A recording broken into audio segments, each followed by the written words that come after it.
Yo, welcome to Sig Slayers, the comic signature show, period. I'm Mike the Sig Slayer, chilling with Mark, the honorable villain. What up, fam? What's up, Mike? We got a great creator with us today.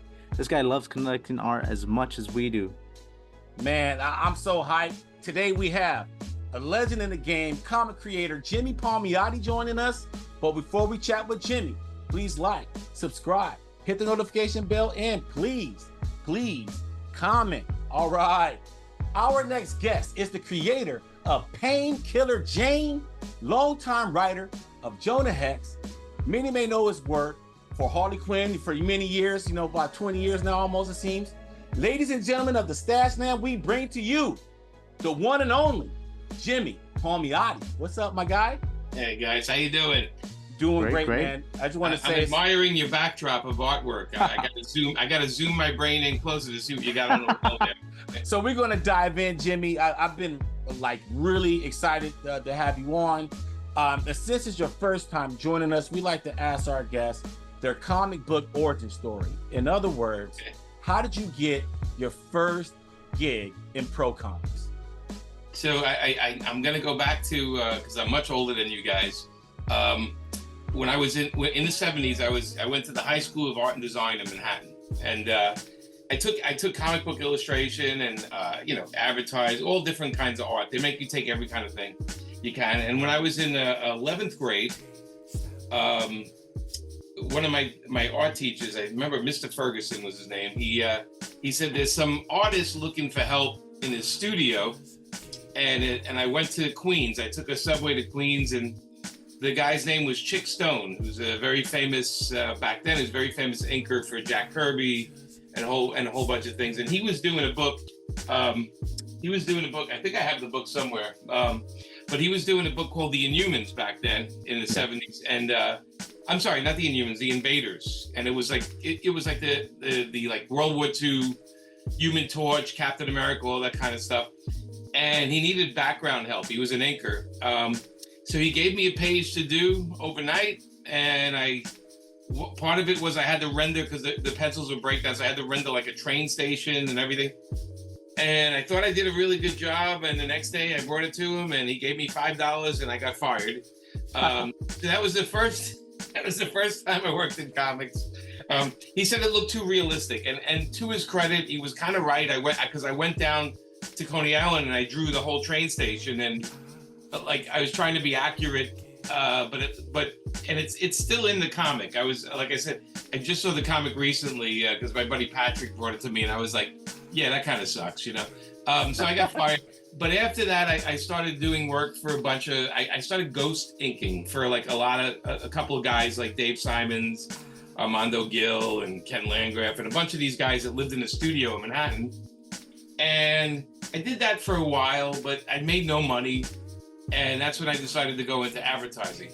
10 years later, I'm working in an ad agency, and I hook up with this guy in Brooklyn that's doing these things. He's doing these comic books for a company called Eternity Comics.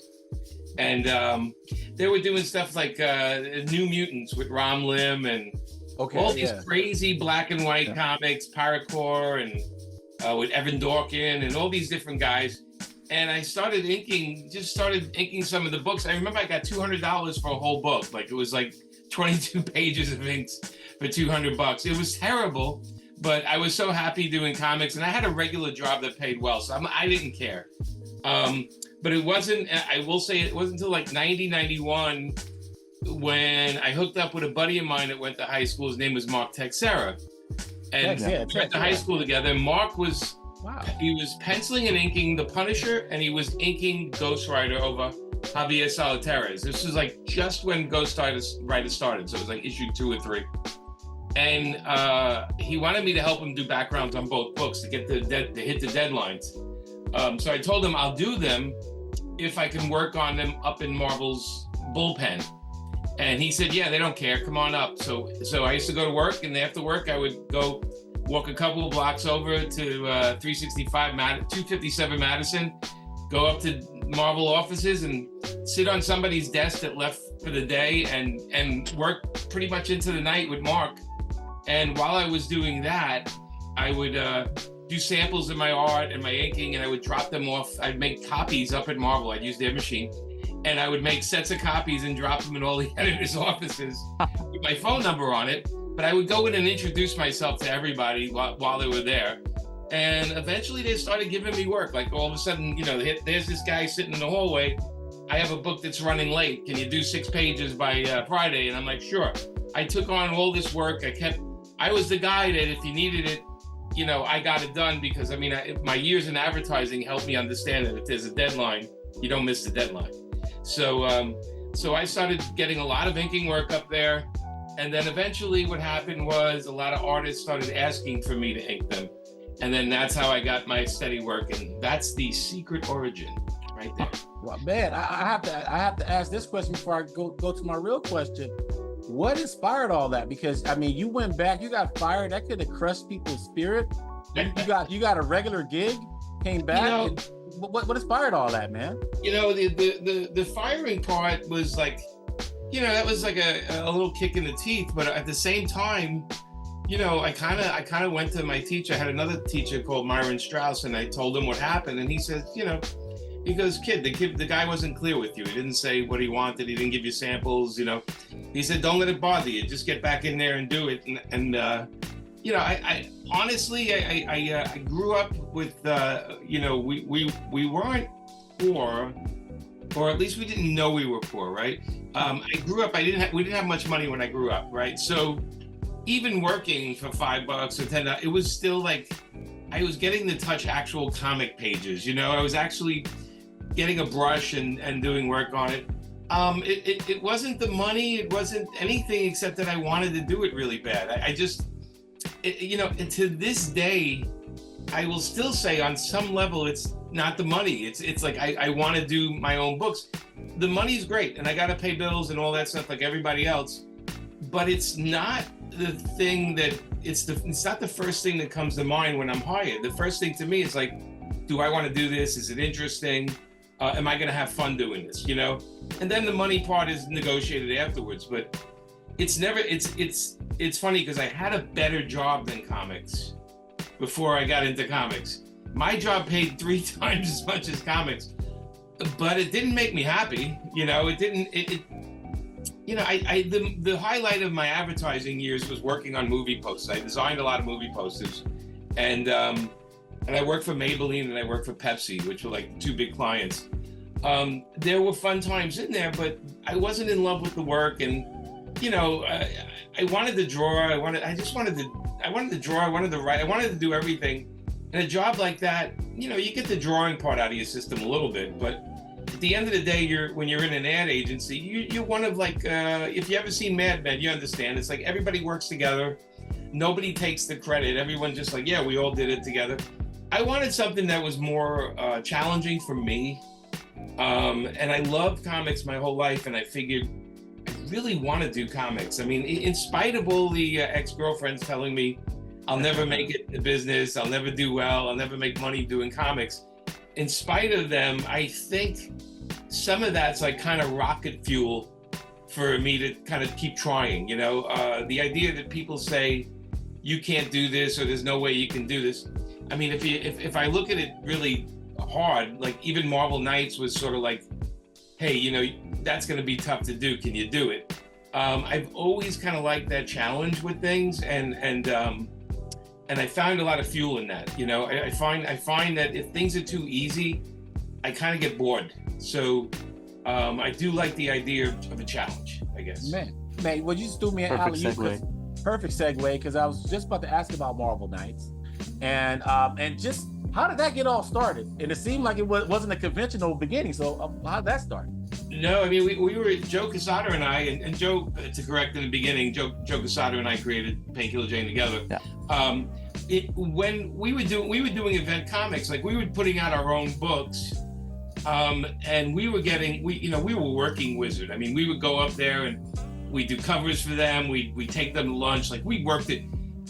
My background in advertising, also Joe's background in advertising, was part of what we did was understand that it's not just enough to draw the comics. You have to go out there and sell yourself as a creator. You have to go out there and, you know, schmooze a little bit. And, you know, and again, I naturally like people. So it was kind of easy part of the job for me. But all of a sudden, when we did Event Comics, we had Wizard covering us every month. And it got the eye of the president of Marvel Comics back then. His name was Joe Calamari. And he asked actually Gareb Shamus, who ran Wizard Magazine, about us. And he set up a meeting for us to meet with them. And that's where we got the offer from Marvel Knights. They had nothing to lose at that point because they were like in Chapter 11, they were canceling comics. And they figured, let's get these two guys in here and give them 4 books and let's see what they can do. And we hit them with the fact that, well, we want the penthouse of the building to work at it. Like, we want to work with the Marvel crew. We don't want to do it at home and do it. And we had all these demands, and, you know, then they asked us what characters we want. And, you know, they told us who we couldn't get, no X-Men, no Spider-Man, no, and we're like, that's okay. We want Daredevil, we want Black Panther, we want Inhumans, you know, we want the Punisher. We want the guys that live and breathe in the city. And then we wanted the Inhumans because we both love Fantastic Four, and we thought, you know, it's a diverse group of superheroes. So that's kind of fun to do. And Black Panther, I've been a fan for Black Panther since he appeared in Fantastic Four. So, you know, it just made sense. And I was a huge fan of Don McGregor's work on Black Panther. So of course we wanted Black Panther. So we took the characters that were a little less about the superpowers and more about the attitude. And and they let us, and they gave us a little more money than they would normally give to put the books together. But we also had a deal with them. If it didn't hit a certain number, we wouldn't get the money. Like, there was all these things. If the book was late, they dock us money. If the book didn't hit these numbers, we were in trouble. All this kind of stuff. So out of the gate, we were like, okay, we have to make these the best comics we can, but we also have to launch them differently. We have to look at them as like not comic books. Like, these are going to be the best comic books, but we're also going to be multimedia. We're going to go out and push it. We're going to get Kevin Smith to write Daredevil, and he can push it on TV shows. And we're going to go out and sell this as Joe and Jimmy doing Marvel Comics. Like, it couldn't just be, we just put these books out quietly. And then because of our advertising background, we said we have to brand the books. So we created a label, the Marvel Knights, and we planned that one would come out each week, every week. So no matter what you bought comics-wise, if you were buying Marvel Knights, every week you had to buy a Marvel Knight title because it was 4 books that came out monthly, right? So we set them separate. They never came out all at once. It was every time you walked in the comic store every week, there was a new Marvel Knights book. And that was our plan, and it was a very planned plan, you know? And it was planned. We had Kevin Smith was on Letterman. It was all these different shows talking about Daredevil. Joe and I did some morning shows in New York, and we just looked at it. We said, you know, it's enough with the comics not being cool or geeky, the word geek or nerd.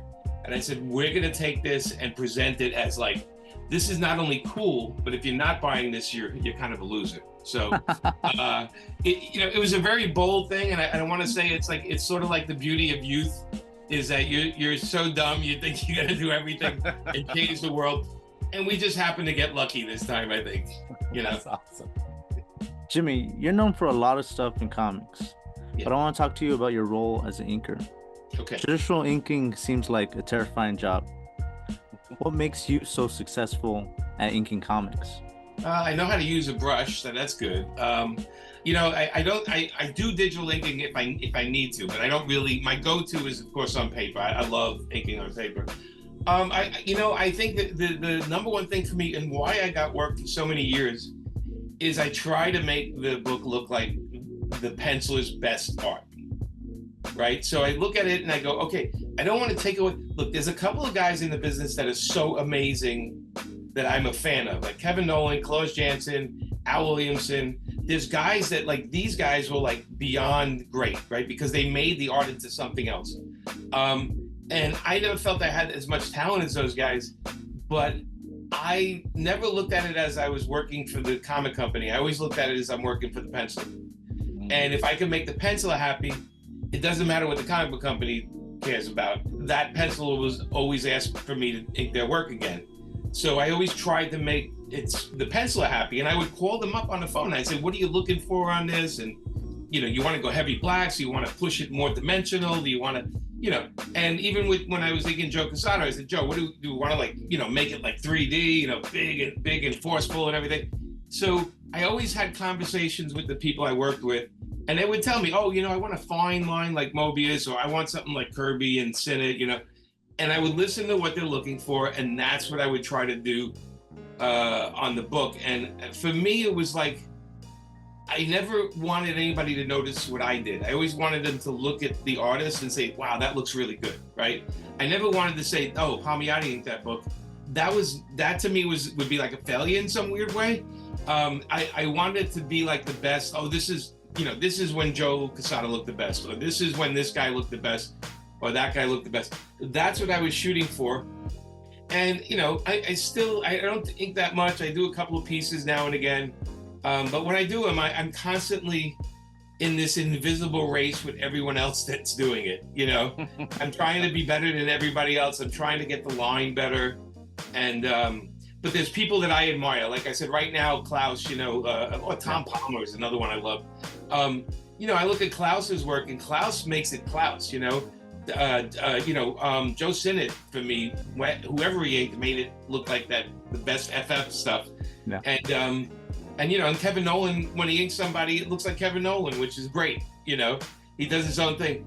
But I always felt like that part of my job was to be invisible, to do what I got to do, and go in. And you know, if somebody can identify my inks, that's great. I can when I see it, but I don't know about anybody else. But I like to think that the artists say, oh, I liked when Jimmy inked me. You know, I look at like Rick Leonardi when I inked Rick Leonardi, and I felt like I kind of understood what Rick was doing. You know. And we had conversations, and so I was definitely more in touch with the penciler when I was working than the company or the editor, because the editors, a lot of times they wouldn't know the difference. They just say, "Oh, it looks great," you know. And their job is to get books out, right? They got to get it to the printer, so they're not always looking at what the stuff. I look at stuff and I'm like, "Oh, that's not separating, or that's flat, or that hand doesn't look right. Let me see if I can rework the finger a little bit," you know. And again, a lot of it has to do with drawing skills too. I have a lot of drawing skills. So I kind of go in, and if something doesn't look right, I kind of fix it. If the chin doesn't look right, the eyes are a little, one's up, one's down. You know, there's little subtle things that, you know, you take the page and hold it to the leg and go, okay, that's not matching. It's just the drawing skills. And I find the better inkers are the ones that actually can draw. Jimmy, one of your collaborators was Doug Mankey. Doug has been on the show a few times, and you worked with him early on in his career at Dark Horse. Can you share with us your experience working with Doug? So Doug, when you say Doug Mankey, I think guy who draws every brick. That's the first thing that hits my head, because I think I was inking, when I first started inking Doug, I think it was on Aliens for Dark Horse, and it was all Alien Stronghold, because I just saw a page from it on the Heritage auction last night or the day before, and I was like, oh, I remember working on that page. It took me all day. And then I did some X, the book called X from Dark Horse. Doug was it's like a powerful artist. I mean, he's one of those guys, when he inks himself, that's what he looks like, that's what he wants. And so as an inker, you have to kind of go in and go, okay, Doug is about muscles and grit, you know? You could smell the sweat on a guy, you could, you know, it's like if Doug's art was like a texture, it would be rough and crunchy, you know? So with Doug's stuff, he had attention to detail. When he started, not all his focus was in the right place. He got better as he was drawing. When he first started, he would spend so much time on buildings and bricks, and I'd be like, man, you know, it's like, put that energy into the figure. Don't worry about the background so much. And that's what artists go through in the beginning. You know, when he started, he definitely, his focus as he started drawing more got better and better and better. You know, but he was a work-heavy artist. But I loved inking his stuff. You know, he got me when I started too. So I look at some of the pages, I'm like, oh, I could have been better over him. But that, you know, you can't play that game too much, because that's where you both were back then. But it's just a really powerful guy. I mean, he's one of the coolest animators I've ever seen. I mean, his stuff, his animation on the Instagram is like better than anything I've seen come out of Warner Brothers in years. Like, I don't know how they don't grab him, put him in a studio at Warner Brothers and say, okay, you're doing the next Batman muscle comic, you know? It's so much, it's worlds above a lot of the stuff they do. I feel like the guy's in the wrong place, you know? I feel like we need an animation studio, the Doug Mankey animation studio. Let him go wild, because his stuff looks like nothing I've ever seen. It's heavy metal Batman, you know? Yes, it's awesome. I'm a huge fan. We're huge fans of Doug, man. Thank you for that. And listening to you to speak about art, you're a big fan. And this leads me to our next question, Jimmy. You have a reputation of being not only an art collector, but an art historian when it comes to comics and art in general. So I want to ask you, thinking of your collection, I don't like to ask top 5 questions or anything like that, but like, a few of your like notable works that you have that people will salivate over. So I have a lot of beautiful artwork, and I have a lot of certain people, and over the years I've gotten rid of a lot. Like, when I bought the house with Amanda, I sold so much artwork. I didn't even want to think about it. I sold so much stuff to pay for the house, but I've been living in the house 19 years. So a stack of white paper that thick or a house, I did okay, right? Stuff that I like right away, my brain goes to, they all have a story to them, right? So my first one would be, right away, I thought, I have the cover. I'm gonna see if I have the book here, because the art is upstairs and I can't get it. I wonder if I have the book. There was a book that put out called it's The Art of Darwin Cook. I don't know if you remember it. It was it's a hardcover book, and it has this beautiful cover, and it's got all these characters on it, plus a lot of the characters I worked on. And it has on the window, it says Jimmy's Coffee Shop. Yeah. And when Darwin did the cover, he said to me that, so many people he met in comics and his life was because of me. And he said it was very appropriate that all the superheroes are hanging out in a place called Jimmy's, because that's how I met a lot of people. And then when he passed away, he left that to me. He left that piece to me. Wow. So not only a significant, beautiful piece, but it has a story, and of course he left it to me, and that's the one I'll probably have when I die. That's not going to leave me unless I need heart surgery or something. It's not gonna, and he'll even understand that if I get rid of that. But that one's personal to me. I have a wow. I have God, I have a lot of stuff. I have the 8-page Kevin Nolan Batman Black and White story. I have the whole story. And if you remember, with the guy that makes little bats, and it's one of Kevin's best stories. And even Kevin says it's one of his best stories. But I have the entire story. Wow. And I bought it from Kevin years and years ago. Kevin was putting an extension on his house and needed money, and I helped him out and bought some artwork. So I have that, and then I have I have the Painkiller Jane. Painkiller Jane, Darkness painting from Greg and Tim Hildebrandt, and my wife bought me that for my birthday. Oh, awesome! So that's pretty cool. And then I have and another gift Amanda gave me, which it's gigantic. It's probably like 5 feet high. It is a Bob Peak. You guys know Bob Peak is? No. I'm gonna teach you a little bit about Bob Peak. Yeah. Anyway, it's a TV guide cover from the 80s of Madonna. The one, if you look up Bob Peak and put Madonna, you'll see the image. It's the diamonds are a girl's best friend, and it's a red painting with Madonna and all the diamonds. And wow. If you look it up, it's stunning and it's gigantic. And who Bob Peak is an illustrator in the 50s, 60s, and 70s and 80s until he passed away, who did everything from the Star Trek movie posters when they started. He did Excalibur. He did Every Which Way You Can, Any Which Way But Loose, and he did posters. He's done a ton of movie posters and a ton of illustration. If you look up and research the name Bob Peak, you're going to see stuff that you said your whole life you've seen, but you never knew who did it. And so Bob Peak, when I was working in advertising, Bob Peak was one of the clients. They would hire Bob Peak. So I've been a fan of his forever. And I like Madonna. So of course my wife bought me the Bob Peak painting with Madonna on it. So two things I love in one painting. We'll have that overlay graphic up. I'll find it, Jimmy. Don't worry. Yeah, you'll find it. If you Bob Peak, TV Guide, Madonna, it's a red cover.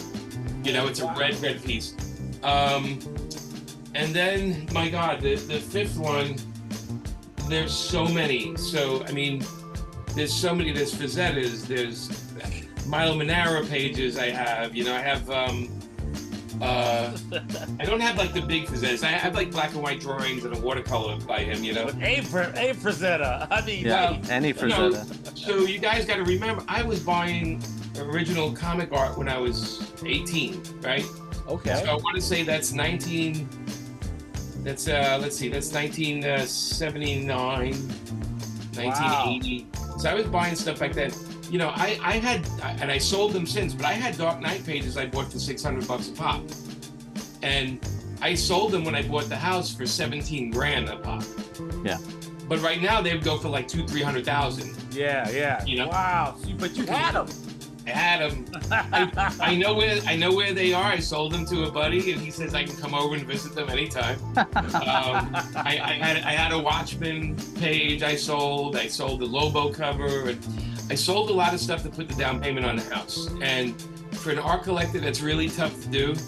But I realized that, you know, it looks painful to your face right now. It's painful, but most of the pieces I sold to one guy that I know, who happens to have a lot of money, and he has them all in his house. I can visit them anytime. And I'm happy there with him. He's a great guy, and he helped me buy this house, right? So more power to him. But, you know, but I have a lot of stuff. Like I have stuff I've inked where I love. I take one page out of it I love, and I have portfolios everywhere. I got, yeah, I was just looking at something I just happened to have here.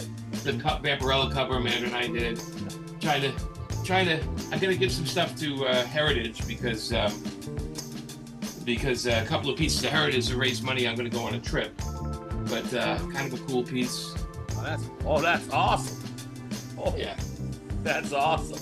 Yeah, I didn't do anything on that one. That's Mark Silvestri and Dan Green.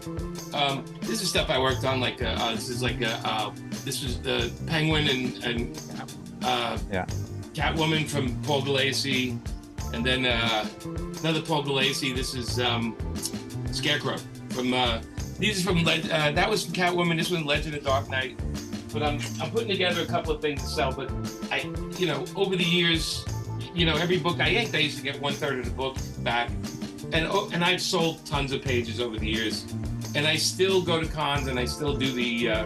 I put a box for like $75. You can flip through like a couple of hundred pages and pull people. Last show I did CAF last year, the Comic Art Fans in Orlando, and I brought the box, and I must have sold like 60 pages out of there. Because I just put them $75. If you know, there's all different artists in there, Galassi, Chadwick, all these different guys, but they're not like key pages, right? They're not like big superhero. But if you want to start collecting comic books and comic book art, 75 pages are good, great. And there's some gems in there. I had some stuff from Transformers I did. It's like one guy was just like going nuts. He was buying so much stuff. And because I realized that, you know, they're not character pages, but people still want to collect. And sometimes some of the comic art's really expensive. So yes. I kind of want to. I'm like a junkie. I was just giving people a taste, so they come back for more. You know. I love it. You gave me another alley-oop because I was just about to talk about OAX coming up in January.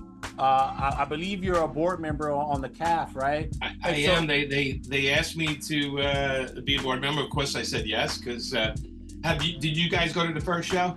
No, because it was like a week or something before MegaCon. Or MegaCon. Yeah, so we were at MegaCon, and so this gives us an opportunity. And I just like only heard about it like just before I went to MegaCon. So this gives us the opportunity. Hype up OAX right now. Tell us what the vibe like. Yeah, man. So the first year was last year. Very successful. You know, sold out the whole thing because they don't. I think they're limited to like 750 people. That's chill. The great thing is, if you go, you get a hotel room. It's right above where the place is, so you're in the hotel. So you literally could take in the morning. You go down, and there's the room with all. And this year, I mean, the list is huge. I was looking at some of the artists because I know they they just announced Dan Panosian and plus Jansen and a whole bunch of people. But I think I'm going to get this wrong, but I think it's over like 60 or 70 artists and name artists, and then comic art dealers, and that's it, right? So you go in there, and it's all the artists, and then comic dealers who have all their art and stuff like that. But all the artists bring their art, and if you're going to buy artwork, there's no better than buying it from the actual creator, because the creator, not only the price will be better, but for me, a guy like me, I love the fact that I'm supporting, you know, some of my favorite artists, and I'm able to hand them some cash. You know, I'm happy to do that, you know. And they also do commissions and pre-show commissions and everything. But the whole show is based on art. So it's like it's a 3-day show that focuses on 2 days with the convention downstairs. And then the day before is like a meet and greet. So we all go out there's an outdoor area, and they have an open bar, and everybody sits there. People bring their portfolios, they trade their art. Everybody's talking about art, and all the creators are hanging out with everybody. So this is a very unique show, right?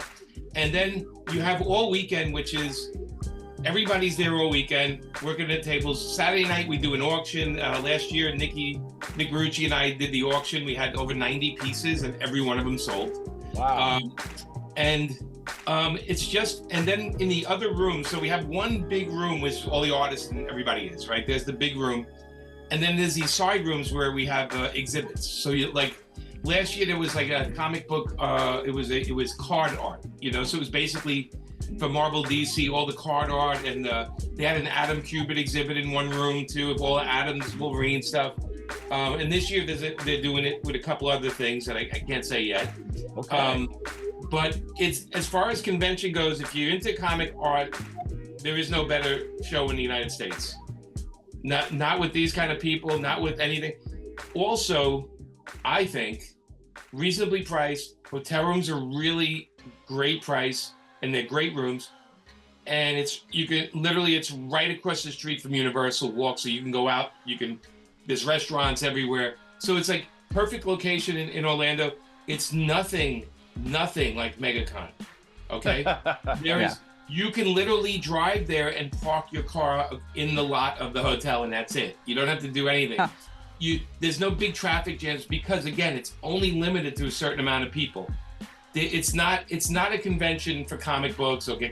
People got comics signed, don't get me wrong. People still bought books, but you're not going to see people selling comics or anything like that. It's going to be art, prints, sketchbooks. There's going to be people taking commissions. Now, last year, I had to the right of me, I had Adam Hughes.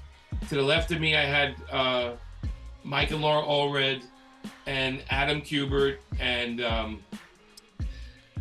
there was a whole bunch of people. I mean, this was last year? It was last year, yeah. Yeah. And Adam Hughes was doing commissions while he was there, and man, it was killer commissions. Plus, he set up his big drawing board, so you could just sit there and watch Adam draw. It was kind of cool. But it's like that kind of show. It's unlike any other kind of show you've ever been to. It is for comic book art fans. You will want to bring your portfolio of stuff you got. Maybe you want to trade. There's people there with trading. There dealers with buying art, and then all the comic artists will bring in art to sell. So if you're a collector, no better show, because you're not going to get all the other garbage in there. You're not going to get all the people trying to sell things and the comics. This is basically for people who just love comic book art, and it's the OAX, and it's in January. I think I have the date. Let me just. There we go. It's on my calendar. It's the 24th, 25th, and 26th of January. So if you live anywhere outside of the United States that might be experiencing winter at the time, you're going to go there. It's going to be like in 70s when you're there. It's going to be nice. So beautiful, man. Thank you for that. I wanted to get the information about OAX. It will sell out. So I would say try to plan in advance as best you can. And the good news is flights to Orlando, every place goes to Orlando, so it's kind of easy. Yeah. All right, so I want to talk about crowdfunding, Jimmy, because you've successfully crowdfunded 21 Kickstarter campaigns with comics, and with more to come, like Deadly Trio.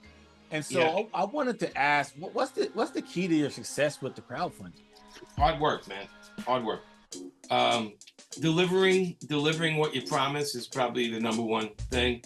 I am a quality control person, so I am very much about the the feel of things and the tactileness of paper, and how things should print perfectly and how the art should look. And I only want to get the best guys on my stuff. For me, it was a learning experience. I've done probably like 25 because there's some on the paper films as well.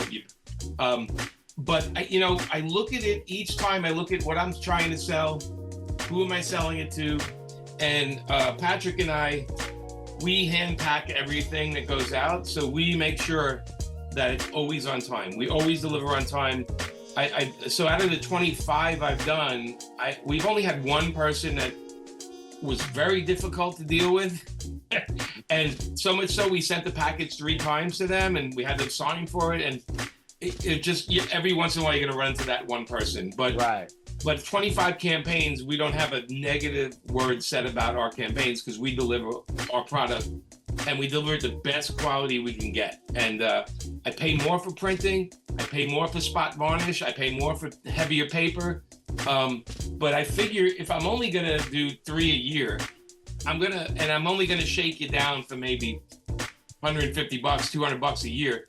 I'm gonna make sure these projects are the best thing you've ever seen or felt. And if you guys backed any of mine, you'll know when you hold the book, you're like, yeah, that's not a book you're gonna throw in a pile. You're gonna probably bag it and put it away. And that comes from me being a super hyper crazy comic book fan. And I want comics to have more respect than they do. And I want the companies to treat the books better and the art better and the creators better. And so with the Kickstarters, I get to set an example and live by that example and do it better than them. It was sort of like we did Marvel Knights. Now with my own publishing, I want to show them how the book should be printed. I want to say it shouldn't be, a comic shouldn't be, and I don't want to pick on any comics. So I'm just gonna, like, it shouldn't be so, it should be a little more, well, that's a nice one, but yeah. But a little, it should feel like something you want to keep and read over and over and over. Awesome. And if you're gonna shake somebody down for $30, make sure that thing looks great, Right. That's been the secret, The thing is, don't promise what you can't deliver. Get it out on time, and communication. Anybody who backs my things, they can send me a question every day, and they do, and I answer them. They ask me, well, when is this coming? When is it? And we do updates. We do everything we can to make sure that I'm a grassroots creator. So if I screw up, that's the end of it, right? People won't back it again, right? So I don't screw up. I make sure and look, we've had screw ups with printers and everything, but we've covered our asses. Like we make sure we fix it real quick. And my printers know how crazy we are. I have one printer we use where I know they think I'm a little crazy as far as the varnish and the paper, but he did compliment me at some point, me and Patrick, and say, yours are the books we show our new clients. Get more business. And I'm like, yeah. I said, because I feel like I collect original art, and I feel like certain books should feel like that original art. Should feel like I got something that nobody else has. And with the Kickstarters, I feel like I'm giving you something that even if the book comes out later on, it's not going to be the way you got it. And what you have, that edition of the book is like nothing else. So it comes down. It's a very, I know it's a very tactile way of thinking, but I feel like if I treat it with the best quality and everything I can, and hoping the reader and the people that back it feel the same, And we get feedback all the time, and you see people post on Twitter when they get our Kickstarters, they take pictures of it and everything. So I'm really happy about that. And of course, with the one coming up with Brian and Billy, Brian Polito and Billy, that book is so stunning. It's gorgeous. Wait till you see it. But Brian's handling that campaign, and I already know Brian is going to deliver. So again, it's a business that if we do something bad, we're in trouble. So can't mess up. Jimmy, I want to switch over to one of your co-creations, Painkiller Jane, which was made into a series on the Sci-Fi Channel. Yes. Were you involved in any way in the creation of the Painkiller Jane television series? So I wrote the 13th episode called The League. And if you watch that episode, you'll understand that I wrote that. All I'm going to say is if you watch it, you'll be laughing because you'll know I wrote it on some way. So they bought the property from us, and we did. Sci-Fi bought it the first time, and they did a 2-hour movie. And it was Emmanuel Vagier played. It was Richard Roundtree was in it, and Tate Donovan was in it. And it was a 2-hour movie, and it was kind of like a version of the Painkiller Jane comic, but not quite. This is when I really, you sell it, and all of a sudden they do whatever they want, right? Right. But we did that, and then they came back and said, Sci-Fi said, we want to do a 22 one-hour episode series. And we're like, great. And then I got into the writer's room. I was up in Universal. I was up in LA for a while, and I went to the initial writer's room, and I saw that, okay, they're changing this into like more of a sci-fi kind of thing. And I'm like, there's nothing I can do, So I figured while I'm there, I'm going to try to wrangle them, at least to try to keep to the core of the character. And it was not easy. And again, I was this kid that they bought the show from. The writers were great. Again, I got to write an episode, which is probably closest to what I was doing with the book. But it was a giant 22 episode learning a class in how to do TV and stuff. I went up to Vancouver and I watched them shoot it. I became friends with the whole cast. Kristanna is still a friend of mine, Kristanna Loken, and a lot of the guys I still talk to. It was an interesting thing. I wish it was more like the comic. They kind of molded it for the Sci-Fi Channel, and at the time that was fine. They got 22 one-hour episodes out of it. There were many battles and many, what happens when I do the comic, it's like me, Joe, and the artist. When I do a TV show, it's me, Joe, and 300 people, and then the Sci-Fi Channel has their crew, and then the production kit. So it's like a monster. And this is 2004, 2005, I guess, around there. They weren't the same like they are with keeping things to the books so much. They were trying to make the next time you see Jane, it's going to be just like the comic, a lot like the comic. But it was a really good experience for me, and I got to travel and I got to work on a set. I worked with DP. I got like training while I was there. I was supposed to direct one episode, and then that fell apart. But they trained me for a while, and I also went and sat with John Singleton when he shot Baby Boy. Wow. In LA. So I kind of got some training there. I never got to flex those muscles, but I did get to write one. And the next time you see Jane will probably be with my screenplay. That's what I could say. But it was a great experience. I mean, it was, I got to go to Monte Carlo and do a TV, like sell the show. Amanda and I went to Monte Carlo for a TV festival, and we met Prince Albert, and all this crazy stuff happened. It was like, how am I here for doing this comic, and all of a sudden I'm in Monte Carlo with Dick Wolf and all these different guys, and I'm like, what am I doing here? But that is the journey of the comics, and that was I've been lucky with Jane, and I still it's for Joe and I, like Joe and I love Ash, right? And one day we'll do something with Ash. But Jane I always felt the connection with Jane, and Joe's busy doing his own thing, so he's like, do as many Jane books as you want, man. Keep it out there. So I do. I mean, my next Kickstarter will be Painkiller Jane. So awesome. It's Painkiller Jane with G.I. Zombie in it, which was a DC character I did too. So got to talk about Harley Quinn, man. That's another big. Every time I'm in your line with the Manacon or your wife, there's a bunch of people dressed up Harley related, asking you guys to sign something or a mallet or something. Okay, how has Harley Quinn changed your life? Is that? I mean, you talked about Painkiller Jane. You got a TV show. You got all of this stuff. Yeah. How is it your more popular work these days among fans? I mean, it is because unlike Jane, which is like an audience, Harley Quinn's like the world, right? When we were doing Harley, I think I've said this many times, but in case nobody's heard it, when they first hired us, they thought the book would be canceled within 8 issues. So Dan DiDio said, do whatever you guys want. And Amanda right away said, no girl wears the same costume. So she started changing the costume. And then I was like, and then we both agreed that we don't want to write a book where she's in an abusive relationship. So I said, let's get rid of this Joker guy for a while. And I said, the problem I always had with Harley was everyone keeps her in Gotham, and she's like a secondary Batman character all the time. And I said, let's get her out of Gotham. Paul Dini wrote her that she was from Brooklyn, Canarsie. So I said, let's put her in Coney Island. She's surrounded by an amusement park. That makes sense, for her visually. And I said, let's put her there and let's build a supporting cast for her.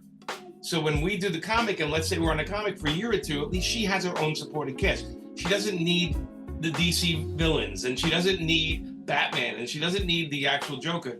And that was our goal with the book. And nobody ever thought it was going to catch on the way it did. And then like the second year, all of a sudden it was outselling Batman. It was outselling JLA. All of a sudden it's the number one, it's the number one Halloween costume in the United States one year. And then we're getting invited all over the world because of Harley Quinn. Then they make the Suicide Squad movie. We go to the premiere. We meet Margot Robbie. We kind of hang out at a party. We're like, what the hell's going? And then Birds of Prey, we were actually invited to the set. So we're on the set with everybody. And Margot Robbie skated up to us and gave us a hug. And she's read all the comics, And then, and then we went to the premiere in London, and then we got to hang out. She had a party, and we went to a party. I met Rosie Perez, which was cool for me because she's a Brooklyn girl. Yeah. Wow. But it all of a sudden Amanda's art was on everything from license plates to T-shirts to keychains to earrings. You went into Spencer Gifts or any of these shows, there was like a whole wall of Amanda's artwork on different products. Everything. Like there was keychains, crazy shit, jewelry, makeup boxes. So we never expected the phenomenon that was going to happen from it. And, and our book was selling like crazy. And DC was like, we want 2 books a month. So it became bi-weekly. And then they said, we want 2 books, plus we want like 6 specials a year. So we started doing the little black book. And eventually how Harley ended was that Amanda and I looked at each other and said, this is going to kill us. So we need to put the brakes on it for a while and kind of get to know each other again, because this is 5 years in a row where we're putting out 3 books a month. That's a lot of books. I mean, there's a reason there's 3 omnibuses plus material that we did in one swoop. Then the deal we had with DC is when we're doing Harley, you can't put her in other books. That was the deal, because they would water down the character when it was popular. So we said, you got to keep it to our book. And if she's in Suicide Squad, that makes sense, but that's a separate story.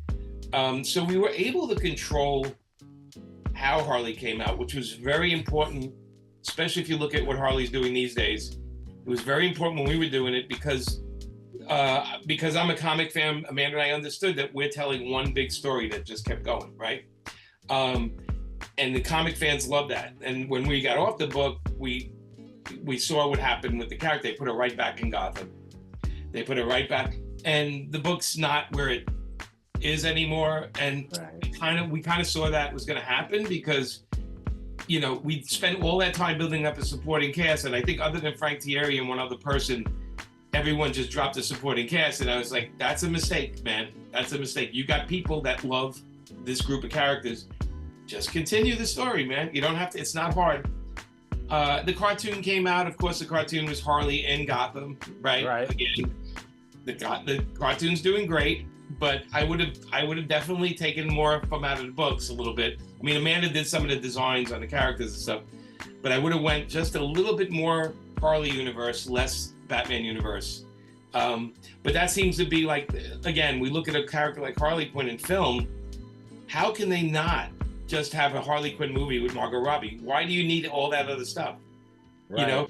How they didn't see that clearly and do that is beyond me, because the character can hold a whole movie. I'm sorry, but Margot Robbie knows how to make movies. She can hold a character. Birds of Prey was just confusing because there was a lot of characters. Suicide Squad 2 was great. The second one was great. And Harley was a highlight for me in that film. But again, it's a film about a boatload of characters. But it was a fun run, and we'll forever have Harley Quinn fans. We have them still come over. When are you guys getting back on it? When are you guys going to do it again? That's really sweet. But I don't think DC has any. We never know. But like I said, it's just we did an amount of work that was pretty insane. We still have a couple of stories to tell, and you never know what'll happen. But for the most part, that's a 5-year run of a book. That's a good, healthy run. That's a monster run, man. Yeah. So you guys are the definitive Harley, like in comics for sure. Outside the Batman animated series, it's you guys. And we love that Harley. I mean, here's the fun part. All the success Harley had, we didn't create Harley, right? We just created a version of it. All the success we've had, Paul Dini and Bruce Timm made a lot of money off. They're the creators. So wherever all the deals, all the Harley stuff, most of the money went to them, those guys. So they owe me and Amanda a couple of steak dinners. Yeah. Just one more thing about Harley. You mentioned something about Amanda and the character design, and I had a question about that because I mean, you don't know how many birthday parties I've been to, little kid birthday parties dressed as Amanda's version of Harley, and so take us back to when you saw the first version of Amanda's character design for Harley. Well, she said we were looking at Harley, and she had and Harley at that time had those neck ruffles, the white neck ruffles, and Amanda's like, she calls it the mullet of the 14th century. She's like, there's no way a woman wants this thing on her neck like that. Like you can't, it's terrible. And she just was like, I have to redesign it. And while she was doing sketches, she actually said, she doesn't have superpowers, so she'd probably have knee pads and she should have some pads. And as she was doing it, she's like, she'd probably like a roller derby girl would be like the perfect uniform. And she started, and she put the 51, I think, or 5150 on the shoulder. Yeah, 5150, and that's it. That's the police code for an escaped lunatic. And so she kind of designed it like a roller derby thing. And of course, we put her in the roller derby because that was like, but she designed it like that, and she's like, yeah, I kind of like the way that looks, And that's it. We handed in the first 2 covers for #1, and then we did the 0 book, after.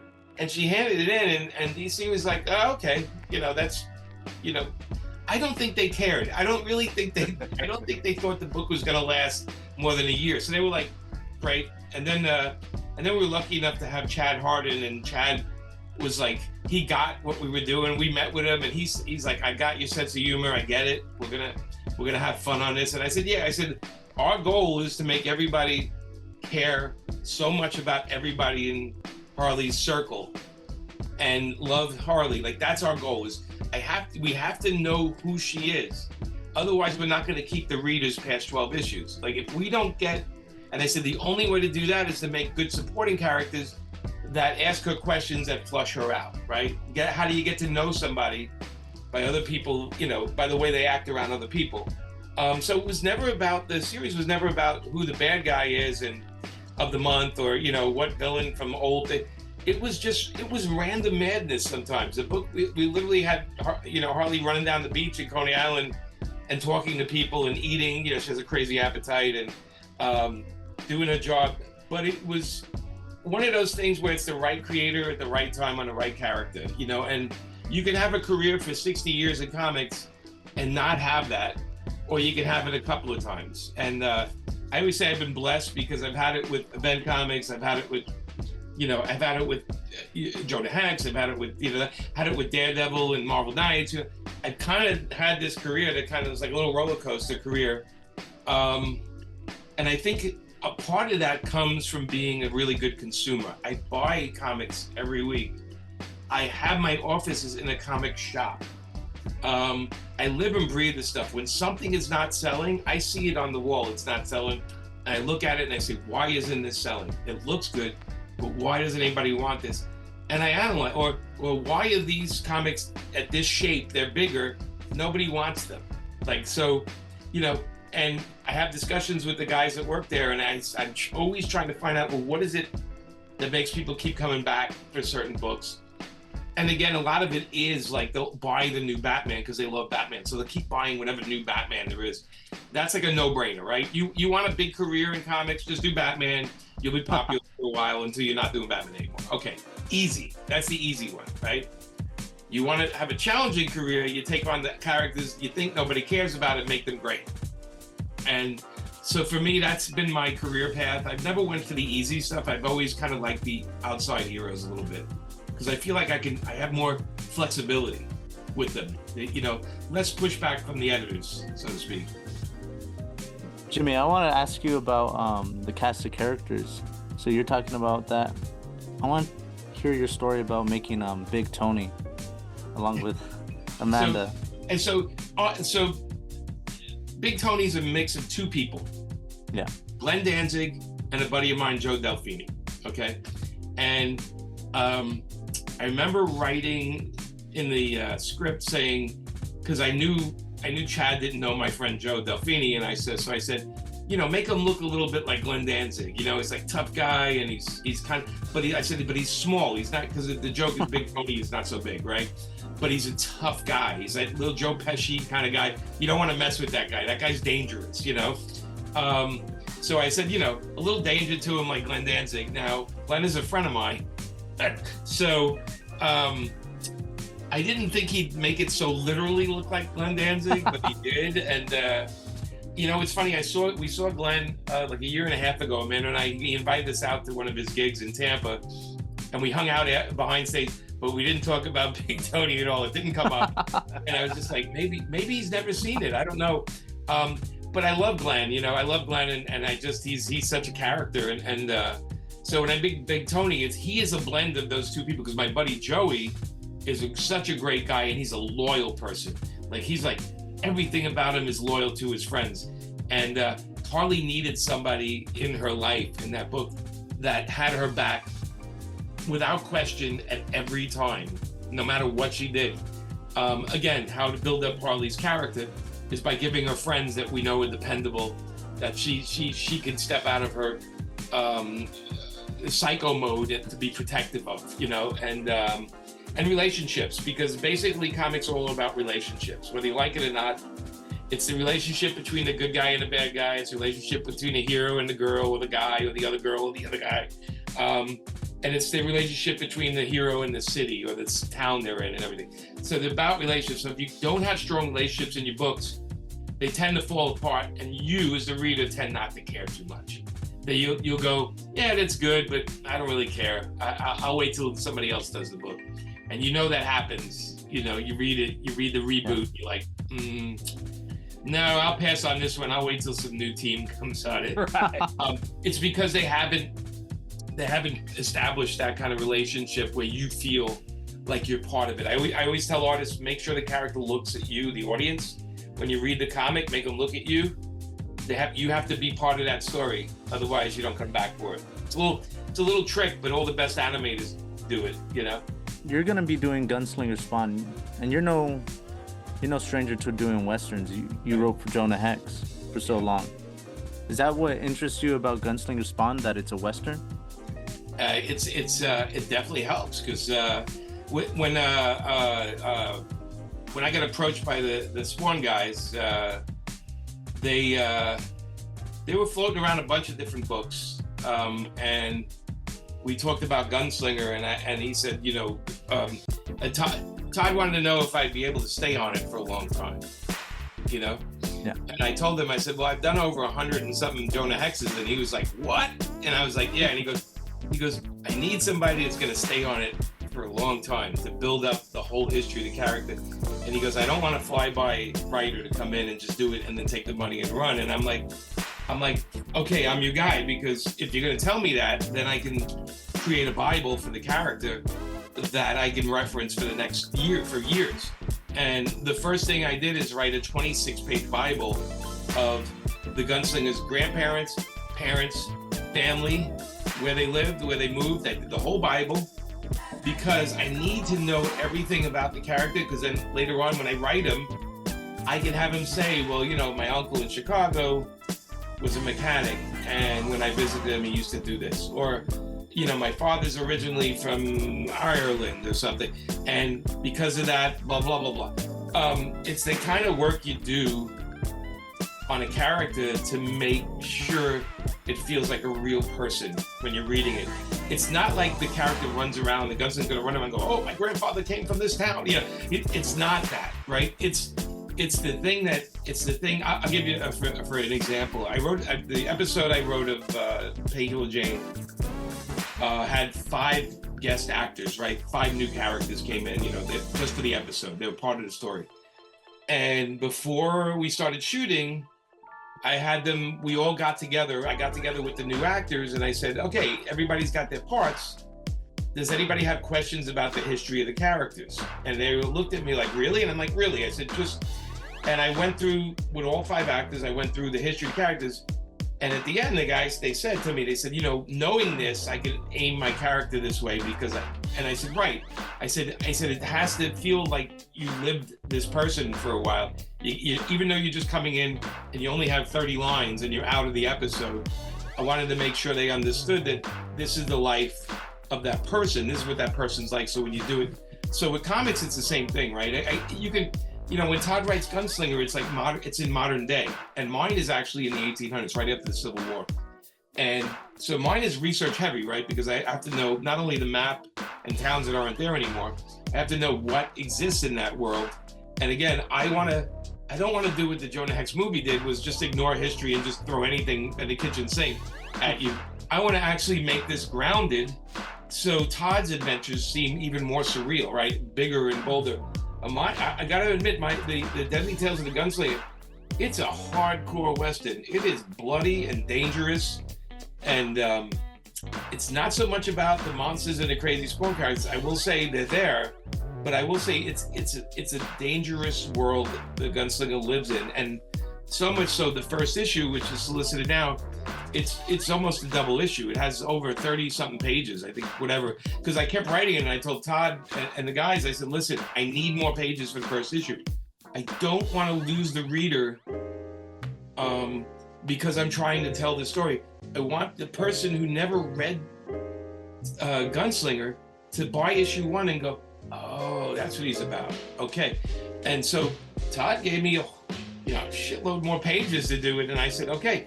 And then we read it through, and I said, okay, by the end of this, you realize who this guy is. Now, there's a lot of unanswered questions, don't get me wrong, but you understand what he got through, and it's the origin of Gunslinger, basically. It's sort of the origin, right? Because it's very multi-layered. But I wanted to make sure in the first issue, if I got a new reader, they're not going to go, I never read Gunslinger, I don't know what's going on. I wanted to make sure, no, you read this, you got it. Now I'm going to suck you in, and you're going to see that every month it's going to get crazier and crazier. And that's also because Todd told me, he says, look, yours is an ongoing. You're going to keep writing this for a while. So you have to build up this world. This is the world you're creating. And I said, dude, I get it. I get the job. I'm on it. I think I'm on issue 10 right now. Oh, wow. Which is good. And Patrick Reynolds is doing, I think he's on issue 6 or something. So, the other thing with Todd is no book is late, right? Comes out on time. So we've been doing it way in advance. And I'm really excited because I feel like issue 1 I did like a year and a half ago. So I'm really excited for it to come out and see what people think. We have no idea. It's one of those books. I know the Gunslinger has an audience. He has a really good audience. And I'm hoping this answers some questions and also gets them to say, maybe I do like Westerns. I don't know. I never thought about it, And again, it does have that McFarlane craziness in it. Of course, Father Todd is over my shoulders, making sure things are going the way he wants. But he's given me so many freedoms, and it's so nice to work with a guy my age that gets it. He gets it. He's like, you do what you do, man. He goes, don't tell me how to draw. I won't tell you how to write. So it's a great relationship, and I'm really excited for that book. That book comes out the day before Thanksgiving.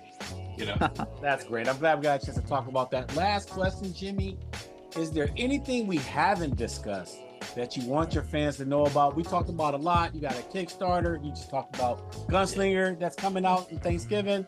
And then we're going to be in New York Con. We're guests at New York Comic Con. We haven't done that in a couple of years. And I think that's it for other than a bar thing I'm doing. I think that's it for the year. It's been a busy year. We did a lot of shows and overseas and stuff like that. I'm trying to think what else I'm doing. I'm always doing something. I'm looking at around the room because there's remnants of things everywhere. Thank God this camera can't go the other way. It looks like there's so much art and drawings and I'm constantly drawing on sketchbook, on little pads, and awesome. I doodle all day long. That's like the crazy part. But I don't know, man. You know, I try to on paperfilms.com, I try to do the mailer where I tell people what we're doing and what we're up to. Patrick does a great job with that.